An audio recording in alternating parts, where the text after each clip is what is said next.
सीटें साकेत 8 सीटों पर आज बिहार में वोटिंग होनी है।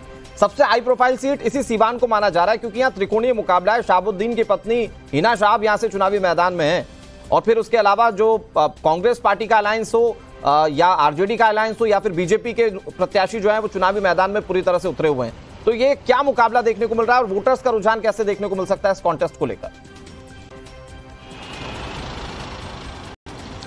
देखिए अनुराग, जो ये सीट है सीवान की सीट, ये काफ़ी हाई प्रोफाइल सीट इसलिए हो जाती है जैसा कि आपने भी कहा कि शहाबुद्दीन जो अब इस दुनिया में नहीं है, उनकी पत्नी यहाँ से चुनाव मैदान में हिना साहब। इस वजह से ये सीट काफ़ी इंपॉर्टेंट होता है क्योंकि एक ज़माना था जब शहाबुद्दीन का यहाँ पर वर्चस्व रहता था, यहाँ पर जो शहाबुद्दीन चाहता था वही इस सीट पर होता था। लेकिन अभी चीज़ें बदल गई है। पिछले 2019 की चुनाव की बात करें तो यहाँ से एनडीए ने ही चुनाव जीता था और एक बार फिर से यहाँ पर जो हिना साहब है उसकी टक्कर एनडीए से ही है। हालांकि इंडिया गठबंधन के तरफ से यहाँ पर अवध बिहारी चौधरी अपना भाग्य आजमा रहे हैं, जो विधानसभा के पूर्व अध्यक्ष भी रहे हैं, उनको यहाँ से टिकट दिया गया है। लेकिन जो लड़ाई है वो यहाँ पर त्रिकोणीय हो जाती है तीनों दलों को लेकर। लेकिन सबसे पहले ये तस्वीर देखिए, बूथों पर जो है वो लोगों की जो भीड़ है वो अभी से दिखनी शुरू हो गई है। 7 बजे से वोटिंग प्रक्रिया शुरू होगी, लेकिन उससे पहले लोग जो है वो यहाँ बूथों पर पहुंच गए हैं सुबह सुबह। और ये एक अच्छी तस्वीर कह सकते हैं लोकतंत्र के लिए है, क्योंकि अगर सुबह सुबह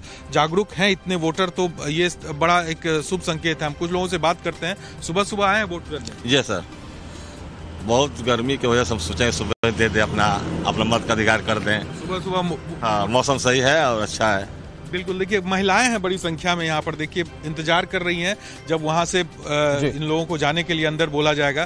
क्या कहेंगे, सुबह सुबह आप लोग आई हैं, नाश्ता वास्ता हुआ कि नहीं हुआ? नहीं हुआ है। नहीं हुआ, पहले वोट करेंगे तब कुछ होगा। तो ये अच्छी तस्वीर है सिवान से साकेत की। पहले मतदान फिर जलपान, जिसको लोग कहते हैं, वहां के लोग इसे कम से कम चरितार्थ कर रहे हैं। उम्मीद है कि अच्छी और तस्वीर देखने को मिलेगी दिन भर।